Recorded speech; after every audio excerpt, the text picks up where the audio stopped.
Throughout the years, I've played many different games on different systems, and I thought I'd do a bit of a throwback series on some of my favourite retro games on old consoles.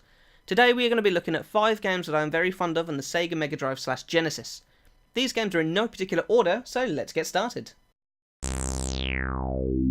First up is a game I'm sure you've all heard of before, and that is Cool Spot. It's not often that you can find a game that's main character is the mascot for a soft drink. 7-Up if you didn't get the connection already. But Virgin Games sure made a good go at it. Your standard platformer game, you need to go through the level collecting spots, and when you have enough of these, you can find a cage that other cool spots are locked in, and you have to rescue them. There are enemies out there, but you can kill them by firing soda bubbles, which you can fire in any direction. I liked how different the game looked compared to others on the same console, with its paler colours and different art style, and the music is just funky.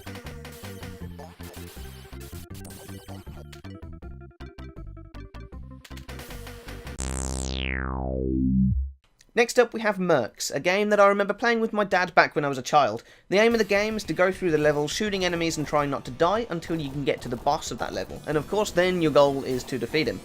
Essentially that's the aim of every level, so it's rinse and repeat, and although the levels aren't really that long, the game is quite difficult, so will take you a few playthroughs to actually finish it. The attacks of most of the bosses are just difficult to dodge, so you'll end up using one of your continues per boss, unless you're good at dodging, which I'm just not.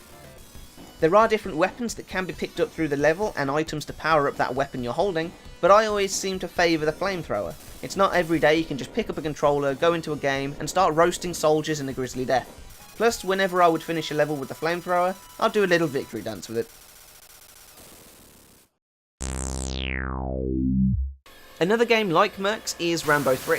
It's got the same top-down style with very similar gameplay. The missions in the game are a little more complex than just getting to the end of the level and killing a boss. In some missions you'll have to rescue prisoners, some you'll have to destroy armaments that are in storage that, funnily enough, have Sega's name written on them. Is there something you want to tell us, Sega?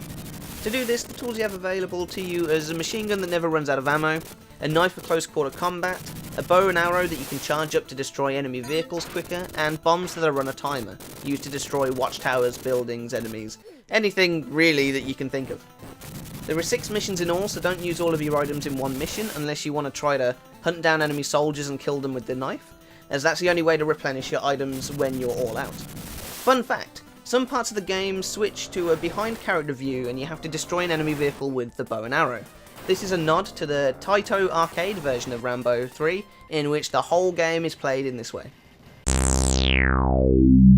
If it wasn't for this game, I probably would never have had any interest at all in Pinball, and that game is Psycho Pinball.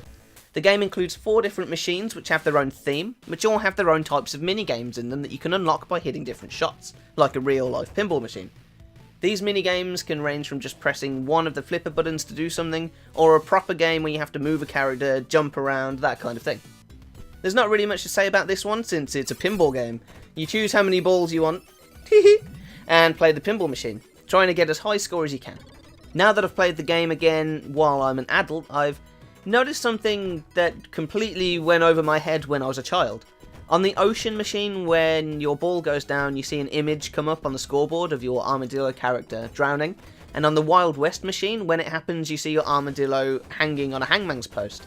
I never really put much thought into it when I was younger, but after seeing it now, I realised that this game slipped in some pretty morbid things, considering you can see the main mascot of the game dying or dead at least twice.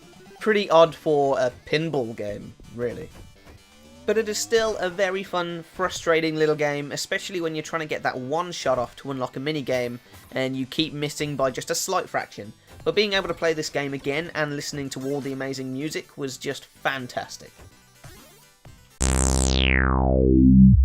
Last but not least in this episode is Rolling Thunder 2. This was often a game that I chose to play to try and complete, but I don't think I ever have done. It's a platformer game where you control one of 2 characters, Leela or Albatross, and you have to make your way through levels, dodging bullets and killing different types of bad guys that need to be killed in different ways, trying to get to the end of the level.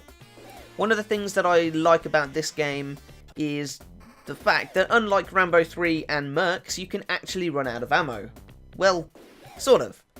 You have a bullet counter on the bottom of the screen, and when it gets to 0, you can only have it so one bullet that you fired is on the screen at any one time, and it travels so slowly that you have to wait for it to either hit an enemy, or you have to wait for it to get off the edge of the screen before you can fire again. That doesn't make the game difficult for the first couple of levels, but the more you get into the game, the harder it will be to play with no bullets, especially when you get to the enemies that are hiding in cover and only pop out for a couple of seconds to shoot you before diving back in.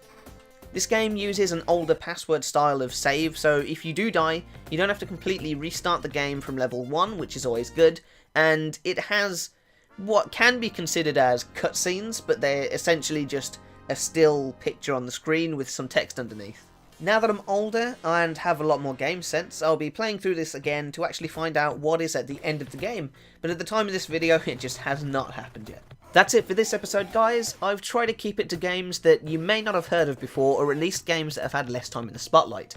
I could have easily have thrown in one of the Sonic games, but I want to try to bring something new to the table.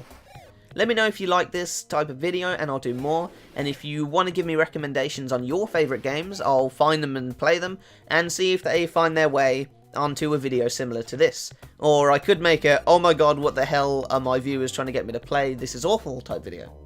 Anyway, guys and gals, I hope you enjoyed this video. I am Chris Cross, and I will see you soon.